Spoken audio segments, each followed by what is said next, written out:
Hey, Julie Edwards, so glad that you were tuned in tonight to Help Chat. We've got some music to get you going in a good mood tonight. Nick Circolone from Apple Physical Medicine and Rehabilitation picked it. He's just off the plane, really, 12 hours and change? Yes. From Belize. Yes, you better believe it. I love it, Nick. You're going to be punchy tonight, aren't you, on the air? Oh, it's going to be crazy town. So tired you can hardly stand up? No, I'm okay. I got about an hour and a half of sleep this morning and another hour before I got here. I'm good. Oh, I'm good. Who needs more than that? I can. Why sleep? I got too many things I got to do. This from the man who month after month always talks about the importance of a total healthy approach to your life, and sleep is a component of that. Who needs more than 2.5 hours? Well, it was really funny. I told the girls, I said, I was coming in late, and I said, I'm going to tell you what. I said, did you ever see those beer helmets? Their hats with the beer inside. I told them, I said, you need to get one of those and put two big Monster energy drinks in there, and I'll walk around the office with it. We'll get to talk in the office in a minute, but what were you doing in Belize? We were on a mission trip. It was really an amazing trip. We went with a church group that went to do intercessory prayer. Basically, we went there to pray over the country. In no particular area? We were going to one area called Willows Bank. That's where they had it's called Dream Central, and that's what the 20 years of investment of this church has been. But the leaders of the group said, we need to be there and pray for this city because there's so many things going on in Belize that people don't know about. If you've never been to Belize, or even if you have been to Belize, one of the things that you'll find is there's hopelessness there. These people have no hope to get out of where they are. Whatever situation they're in, they feel like they can't go any further. There's a ceiling that they can't get past. And we were there praying for them, for their government to change, for them to change, for hope to come back into that area. And we ended up meeting people who are there before we even got there, who were there to turn around and make a change in that country.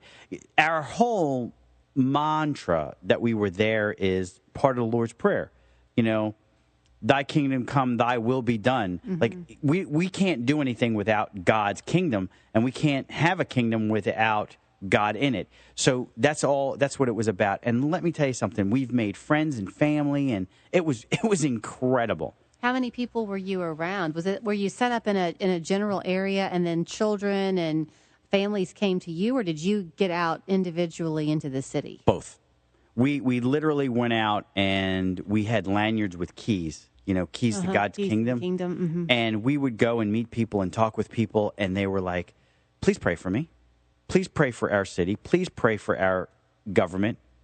And it was incredible. These people were so hungry for someone to help them get through some of the things that they were going through. And yet it's interesting. I've traveled, and I promise we will get to the meat of the show in a minute, okay. But I've traveled to a number of third world countries before. You mentioned the hopelessness factor.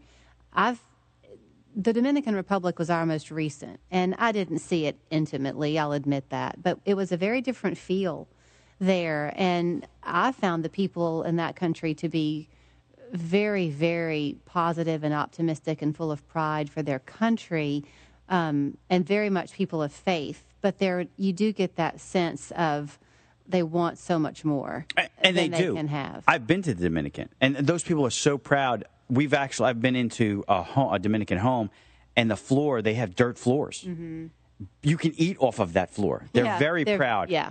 Where the pride of the Belizean people, it's not the same. There's something that's very oppressive about that area. And I will tell you this, the Mayan culture is alive in that country, believe it or not. Really? We were there. This is kind of a little over the top, but we were there, and a young man, 20s maybe, ended up allowing himself to be sacrificed. What? Yes, allowing himself to be sacrificed. It was in the paper. Under this Mayan kind of ritual kind of thing. I mean, the Mayan culture or religion or whatever, way back when was very violent. Yeah, they were very oppressive. But I will tell you something. And the individual didn't really matter. No, it didn't. It didn't. I mean, fear was fear how they ran that religion. Mm-hmm. But I'll tell you what was really interesting about it was the women are subservient. I'm not talking about, they're subservient. They're subservient. It was their role is to make children, make sure the house is clean, make sure we cook food. Don't say a word. Men have their service, women have their service. It was kind of weird. It was very, and I think that's one of the reasons why when we went to this area was to help let that, I guess, that oppressiveness just fizzle out. Mm-hmm. It's because these women are very powerful, very important, and have a say in what needs to be done. Well, and maybe they just have to have experience to see what can be, because in their own world, they can't even imagine the types of freedoms that women enjoy here. Yeah, and it's not like they don't have freedom. There's tons of freedom in that country. They have freedom of religion. They have freedom to do what they want. Yeah, but not if they're kept in that subservient role. They're kept women, yeah. So that's kind of a different thing. But I will tell you this. Their healthcare system is terrible. It's terrible. Well, that's not very surprising, really, is it? No. They deal with antiquated equipment. They deal with things that we don't have to deal with because a lot of our equipment now is so high tech and high advanced. You don't have problems that machines would cause. Like a good example, an individual who has asthma, they sometimes they need help with one of these ventilators to help them breathe. Mm-hmm. Well, our ventilators know, and there's warning signs, but the old ones, they kept pumping up, and you would have like lung issues and like collapsing of a lung because there was so much pressure developed where they have to monitor them differently. So we're looking at 1950, 60 equipment versus 2018. Wow. And what would they do if they could hear our conversation tonight then with the things we're going to get into on the radio with this PRP and Stevax and all these modern, new, on the market, revolutionary health treatments that you're seeing in the office? They wouldn't know what, they wouldn't believe it. No, it's amazing to see how that is. And, one of the things that people don't realize is, we're getting ready to go into an election. I don't want to get political. I'm just going to say we're getting ready to go into election, and people want free. People want to give, give me. It's got to come from somewhere. We have to pay for it. We all know of that. But when you look at trying to give something for free, what's going to happen is the quality of it is going to go down. Mm-hmm. Because, number one, you're going to have to pay for it somewhere. So in order to pay for that, you're going to have to cut corners somewhere, and it becomes really bad. Dr. Soldo is from Canada. Actually, our medical director is from Canada, and he was telling us about the healthcare that's just really bad over there. Well, that you can't please everybody, mm-hmm. and you can't give everybody everything without something being sacrificed. Right. And we don't want to see that. We don't want to see that in this country. And we're developing that now. How many people want to pay for their health care if their insurance is going to pay for it? Think about that. If you have insurance, mm-hmm. don't you want everything that the insurance company pays for to be paid, or do you want to pay for it out of your own pocket plus have insurance? Well, you end up doing a little bit of both, right? You do. I mean, we have co-pays and we have deductibles. Well, I'm not talking about that. I'm saying, like, okay, your insurance company doesn't cover this procedure, but we want to give you this procedure, and you're going to have to pay extra out of your pocket and use your insurance for something else. All right, so Nick and I always laugh. For one thing, whenever he's on the radio, he says, I could go 2 hours. We've got our first commercial. John's called in, so hang tight, John. When we come back, we'll talk about things happening in the office at Apple Physical Medicine, a little bit more about Nick's trip probably and whatever else is on his mind. If you want to call in and join the conversation, by all means, feel free, 267-1023. I think we're going to talk World Series, too, when we come back. Hang tight. We're back in a minute.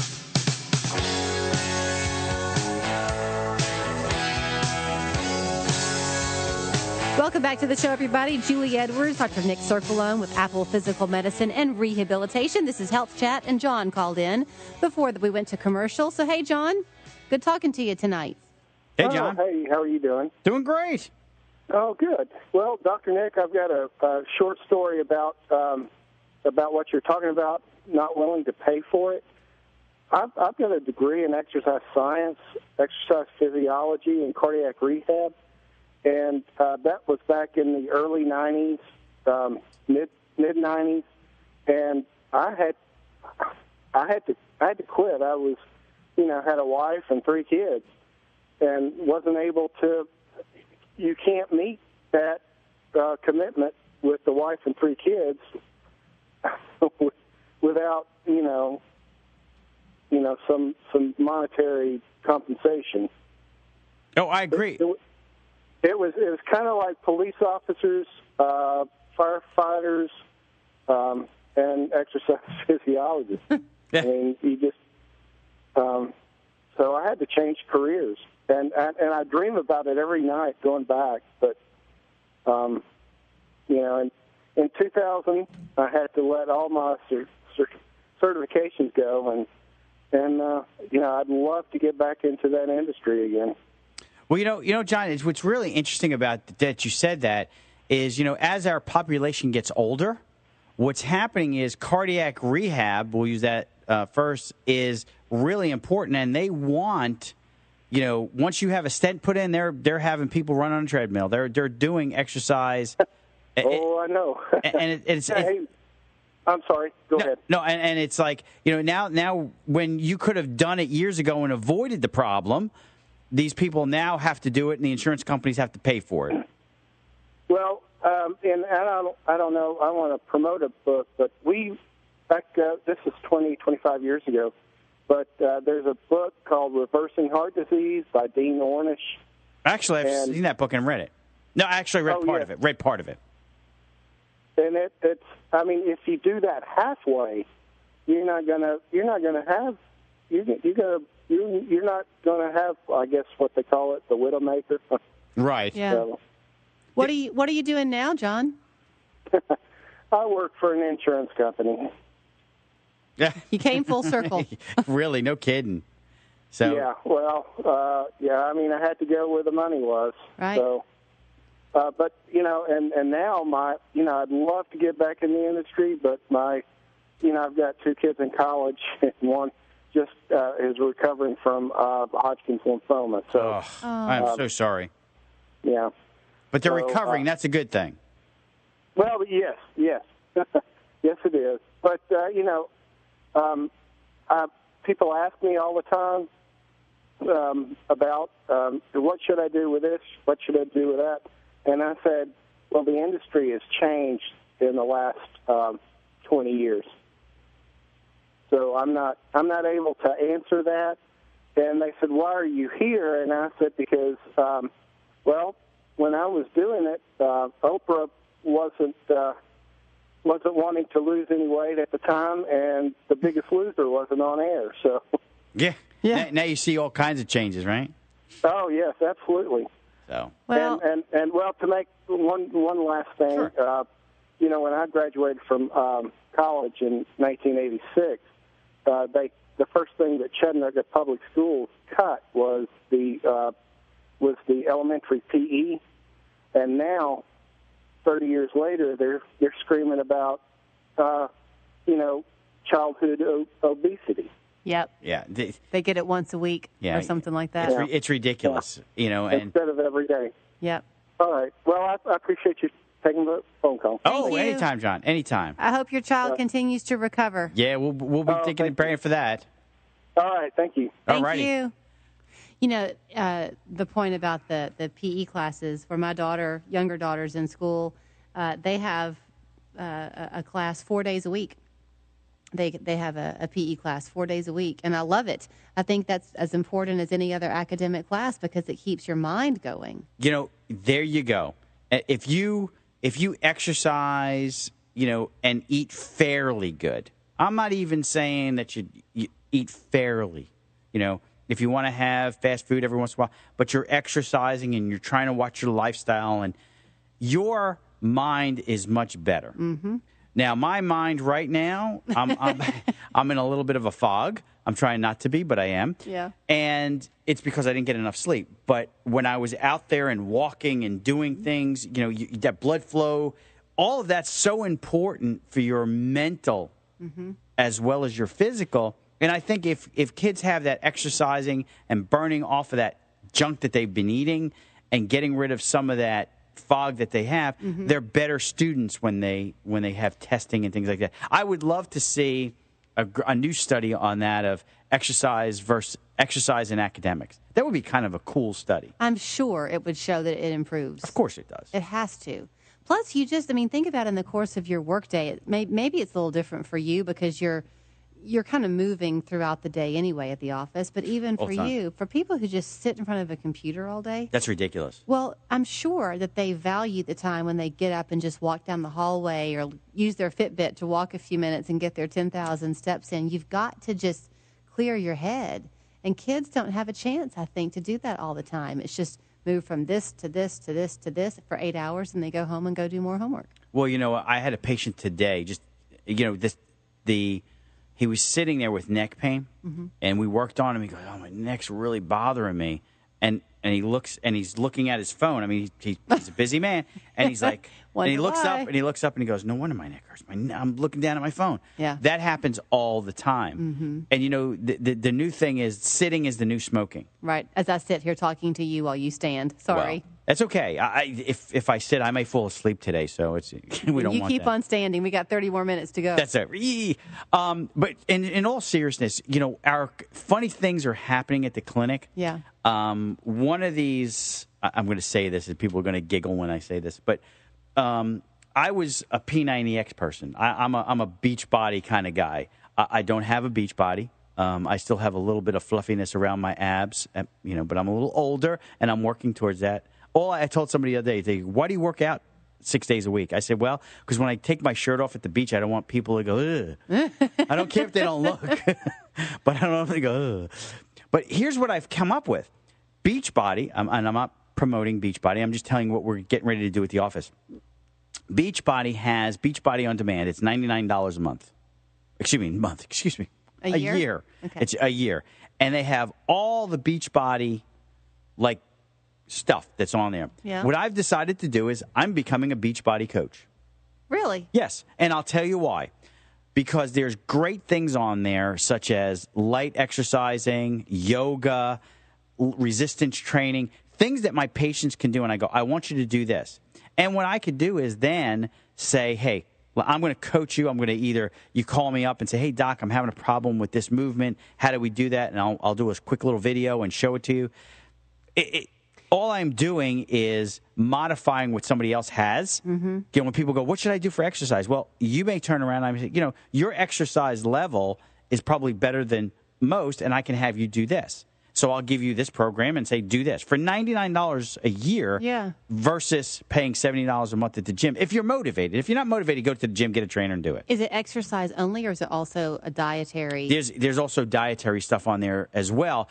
And what we're getting ready to do, and we talked about this before, see, people have no idea that you and I have this. We know exactly where we're going with the show. And he's not telling you the truth. Go ahead.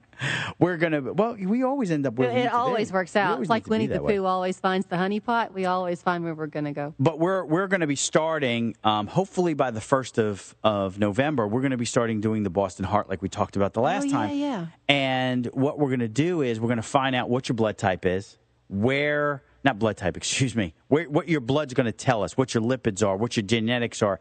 And we're going to have a meal plan kind of situation where this is what you should be eating, this is what you should be avoiding, and these are the things you should be doing.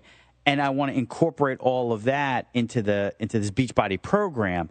Again, all we're doing is we're talking about nutrition and we're talking about exercising. I think it's a great idea because I know every Saturday morning I get up and I make my grocery list if I haven't done it the night before for the week. And I always have great intentions of stocking the house and the refrigerator full of good, healthy things. And then by Wednesday, it's all eaten up and I got to go to the grocery store if I have time to get there. And what do? You end up going to the fast food place. You get a quick pizza, put it in the oven. You put way too much sugar in your diet, way too many carbs in your diet. And even when people are trying to be careful, you just get bombarded. You don't know how to make the right choice sometimes. So giving them that kind of a guideline, I think is a great idea. Well, I'm hoping to do before and after pictures for me. Yeah. So, I'm going to show you my before. Hasselhoff? Yeah, well, have a Baywatch poster in the office? Exactly. I'm going to do my before and my after, and then I just have to find a body that my face fits on better. So I can David Hasselhoff. So those are the things. I'm thinking about when I was in Belize, they were talking about wearing Speedos. I'm like, please no. Oh, no. Please don't. It's never the guys that can wear the Speedos that wear them. It's the guys that shouldn't wear them. So we're looking. This is where we're going. This is my trend for coming up in 2019. We want to make sure that I'm giving patients something to do. There's and I will tell you this: patients give me these ideas. I have a patient that she says, my back is feeling so much better. I just did Beachbody on Demand, and I'm doing Tai Chi. Oh, wow, we need to do this. So, okay, before we go to commercial, with the Beachbody on Demand. Hey, they're not paying me for this.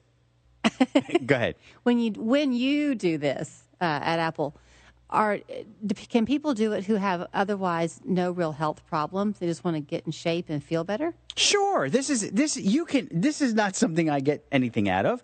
You can go onto Beachbody right now, Beachbody on Demand, and sign up for. You're just going to use it for your patients who come in with other issues. Because Gotcha. I want them to focus on, if you can't do body work and you can't lift heavy weights and you don't want to do any of that, well, there's other things we can do. Gotcha. Okay, we got to go to commercial. Again? I know. When we come back, though, let's talk a little bit, because when John called in and was talking about exercise physiology and the cardiac rehab, and it is the World Series, folks are getting sports injuries right and left, whether they're playing pro ball or not. You've got some great things in the office to help with that. Let's talk about it when we come back. Absolutely. 267-1023. Call in and join in the fun. He's punchy tonight.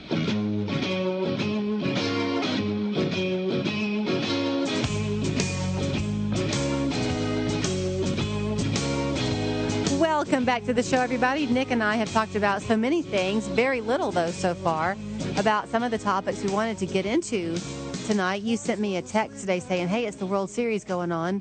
Let's talk about baseball and sports injuries and what you're doing to solve things in the office. But first, the World Series. Have you watched any of it? You've been out of the country. My husband watched last night. He's a big Red Sox fan. True, no, true, yet. I'm sorry. I thought I was back in Belize. I can't understand a word they were saying. I didn't understand you, so you did a pretty good imitation. They took this. They speak. It's called Creole, and I don't know what it is. It's like Jamaicanish instead of Yeah, instead of it being like Spanglish, it was Jamaicanish. Gotcha. It was pretty cool. Did they say Irie? No, that they didn't do. But tree, they say a lot. Gotcha. Like everything. Is that 3 tree? No. Tree is tree, and true that, and that's how they talked, and it was really cool. It was one of the young men that was there, Andrew Kingston. Andrew cracked me up. I mean, he was 27 years old, and we just kind of bonded and became friends, and he was taking me all over the place. And he's driving down one lane, and he goes, "Hey Doc, I'm not going to kill you, but you're not going to like where I'm taking you." Were you on the beach, by the way? Or we were in the beach. We were in the jungle. I mean, and you saw the blue hole, the famous blue hole. Yeah, flew over that. Have a picture of it. It was incredible. We just, I wanted to land and go there and hang out. And did you swim much? A little, yeah. No, we actually we snorkeled off the reef with some sharks and stuff like that, which was a lot of fun. But whenever you're in a country like that and you experience it the way you did, there's the tourist side. Oh yeah. And then there's the native side. So were the beaches different that you saw than where the tourists No, go? we were in a tourist part there in San Pedro, which was a lot of fun. The people were just wonderful, just wonderful. Do you look? Because I will tie this in a relevant way to the topic at hand. I'll try to keep you on track. But in all seriousness, when you see the people there, and I realize that their life is a lot more difficult than ours is. In the Dominican Republic, same thing. Jamaica, I've seen it the same way. The way they carry themselves, however, they walk so much. Their posture is so good. My experience has been their posture is great. They're active. So their health issues are not the same. They may have malnutrition. They may have medication inferiorities than we have here. But in terms of just their healthy day-to-day life, it seems to be much stronger. They're always walking, they're riding bikes, they're doing things like that. But, everything's been, westernized, and the food's really not that good, and there's things that they're not eating as much fish as they used to. But sometimes they do. Speaking of which, fish was phenomenal. But, they do eat differently. But in third world countries, medication is over the counter. Like if you need an antibiotic, it's over the counter. It's not. You're not going to get. Yeah, you're not going to get painkillers, things like that over the counter. But basic drugs you will be able to get over the counter. You can go in there and get an antibiotic without a problem. If there was something else that there was a few. I always look into the drugstores and see what they offer. Yeah. And it's pretty wide open. So do they have the same issues like the PRP that you talk about and the Stevax we just heard the commercial for? No, they don't have that there. They don't have that there, no. But those are the Stevax, for example, great with chronic pain. Do they have the same type of arthritic issues that we have Oh, yeah. here? They do, but it's interesting is instead of taking a hydrocodone to deal with all of that, they take a Tylenol. Their pain tolerance to work through things is a lot different than us. Mm-hmm. Here you get a hangnail and you go, I need surgery. Over there, they have an arm that's cut off and they could give me brown soap, I can fix that. So it's just a whole different mentality. And it's amazing, and we got to see a few things. I mean, there were monkeys where we were, and we got to see a coral snake actually came out of nowhere, Really? And this guy had never seen for 20 years. This was the second coral snake that he saw on his property. Are those poisonous? Yes, it was. Oh, wow. Yeah. Is it big or small? Well, this one was a small one. It was probably maybe about 12 to 14 inches long. And how far were you from it? From it, I was closer than I am to you. That was the best part of Ireland. There are no snakes in Ireland. That really is true. Yeah, this was not. This was no fun here. Seeing this. Did you say still or did you run? No, we ended up killing it. Oh. Yeah, you have to. It's poisonous. It would kill something. But wouldn't it have just gone away? No, it was getting ready to come into the house is what it was getting ready to do. Oh. So if it gets into the bed of one of the children, things like that, yeah, you got to be careful of that stuff. Over where we were staying, and no joking around, was this giant beehive. I thought it wasn't. It was a termite hive. Really? Yeah, it was huge. It was incredible. I mean, they had bugs that you could put saddles on and ride them around town. It was one. When I was in college, I dated a guy who was an anthropology major, and he went to Kenya on a field dig at a field school with Richard Leakey in Kenya. Richard Leakey was not there, but he had said it. Right. So anyway, they had told them that they could bring very little with them, but to bring your favorite food. So John brought all this big red gum. He loved big red gum. And he could have no cell phones then, but he wrote letters and stuff back. But there was some kind of a monkey called a vervet monkey, I think it's what he called it, little tiny monkey. And he went into his tent one day in the middle of the Kenyan outback, and there were these monkeys that had gotten into his backpack, and they had opened the packets of big red gum. I mean, just these wild monkeys, but they had figured out how to do it, eating all of his gum. But they were in this meal area, all these rafters put up, and somebody felt rain. One of the girls there felt rain falling on her. And then they realized there was no rain because it was a covered roof for one thing, and it was the middle of the desert for another, and it was a spitting cobra. Whoa. Yep. I don't know what the outcome was, but scary stuff. They were afraid it was going to get in her eye because she was looking up. Yeah, that's just there's crazy. There's things that we should not be around. You know what I mean? It makes those writing spiders that we have around the house right now not seem so bad, right? It's craziness. But we were talking about being in these countries and all of this stuff. Their health care is very different. One of the killer bees had attacked one of the men that was there a few weeks prior, an older man, and if they didn't get him to a hospital and get him, get all of this stuff taken care of, he would have died, and he didn't, which was, that was just a godsend anyway. But that's what happens out there. Remember when that was such a fear in this country of the killer bees? Yeah, well, they're in South America. I mean, Belize is South American country. Did you see them? Like, did you see the killer? No, killer.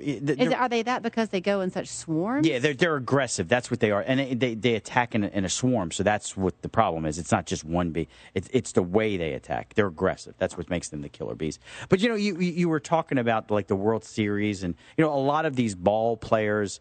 Some of them come from these third world countries, and they come into the United States, and a lot of them are trying to bring back to their country some things that are beneficial to them and their people, which I think is wonderful.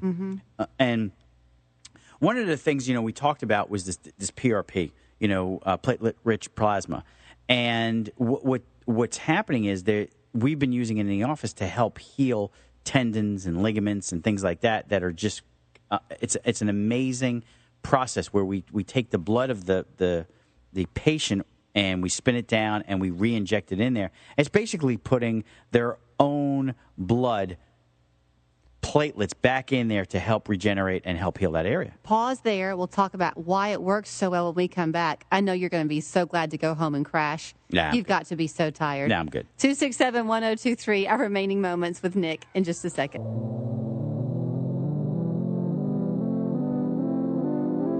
All right, we are back. Our remaining moments. Nick, you were talking about this PRP, which is not anything new to people. Most folks have heard about platelet-rich plasma, right? Yes. But the idea is that it's your own blood spun to benefit you, right? Who is it most beneficial for? Well, the reason why I brought that up and the ball players, a lot of people, these are injuries that occur.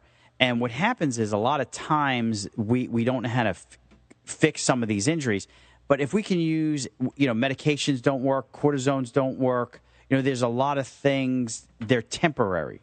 Well, when we start using and regenerating our that area by using stuff that's already in our bodies, it works much, much better. We're, right now it's not paid by insurance. I'm going to tell you that. But we're looking into it to see if we can get it paid by the insurance. Yeah. There's some codes that we're looking into, and we're hoping that we can do that, because I would really like to be able to do this for patients because I think it's that beneficial. But is it helpful for people who have sports-related injuries? Is it good if you have arthritis? Both. Okay. Both. It's one of these things where it was first introduced was during sports-related injuries.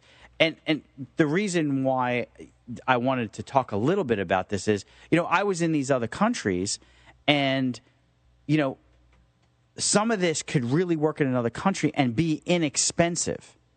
For them? Yeah, because really to do it, you need a phlebotomist to pull the blood out. You need to spin it down in a centrifuge, and then you need to re-inject it into the body. So we do it under fluoro. So those things are expensive, but the process to do that, if it's done on a larger scale and if insurance covers it, it's going to help the patients more. So even in these other countries, we can start using their own,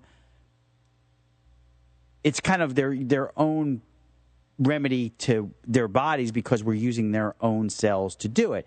So I thought, that's one of the things where I would think about doing a clinic in these areas where we can do, PRP on patients that, fit the mold, where it's expensive to a point, but inexpensive if we did it in other areas. And usually when you have it done, each patient's different, but it lasts how long? Sometimes we talk about doing 3 injections in a series, and what we've been finding is that one injection has been beneficial for months on end. And we had a gentleman in that worked for. A lot of people are going for stem cells. They're having stem cells and PRP put in.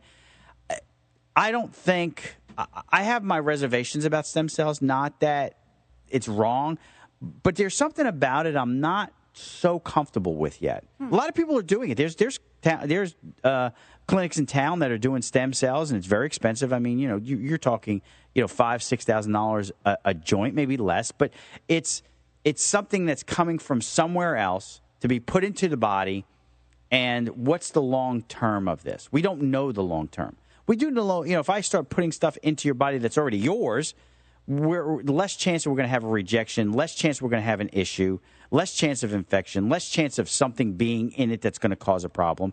So that's why we're leaning more to the PRP. I'll tell you what is covered by insurance is the Stevax that you've been talking about yes, lately. for pain control. Absolutely. Stevax is, Medicare covers it pretty much 100%. Most other insurance companies, we have to kind of finagle with them to make sure we can get it. I've had some patients that have come in from the show that we're still trying to get the Stevax units done because they're not Medicare, they're regular insurance. So it's a little harder with them because they don't want to pay for it. Anything that they can cut corners on, they're going to try to. But when you talk about people with chronic pain, that's anybody from migraines to fibromyalgia. Oh yeah, absolutely. And it works because it goes into is it the vagus nerve? The vagus nerve is stimulated, yes, via the auricular part of the ear. The vagus nerve is stimulated. It increases your endorphin levels, increases and then decreases your pain by the increase in endorphin levels. I had a patient come in today. She was so excited that they put in the second unit. She was like, the week it came out, I was not feeling as well as I wanted to. So that might concern people who haven't heard you talk about this before. You have it put in, then you do it again. So when she says she wasn't feeling as good when it came out, once she completes the requisite series, right, it should hold.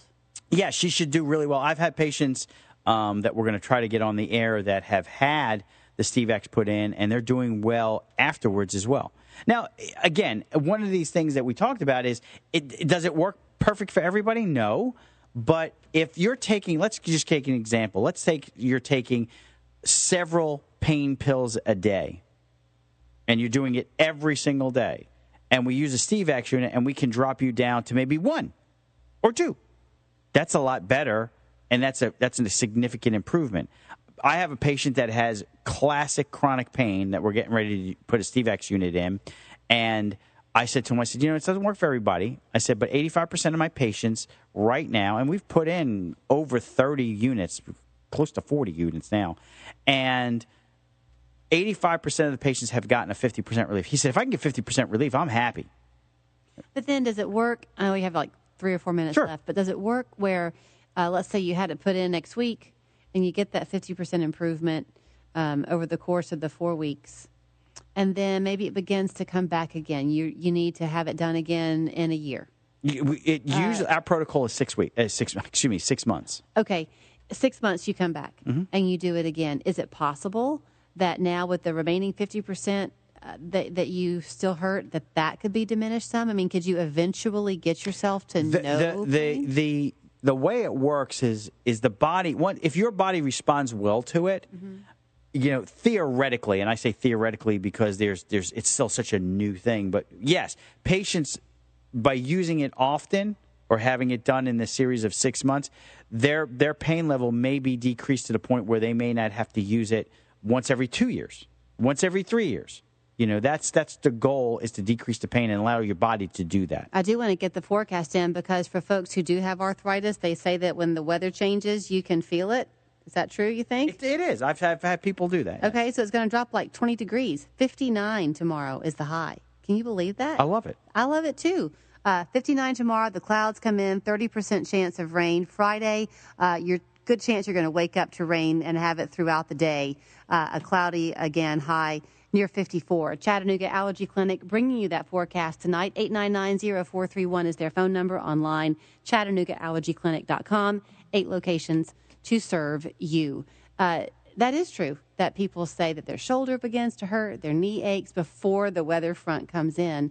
When you were talking about health and nutrition and sleep, as great as the Steve-X can be to help with the chronic pain, Nick, you still have to do those basic elementary protocols in your life to be effectively healthy. You do, but here's the thing. If you feel better because your pain is under control, you're going to do more.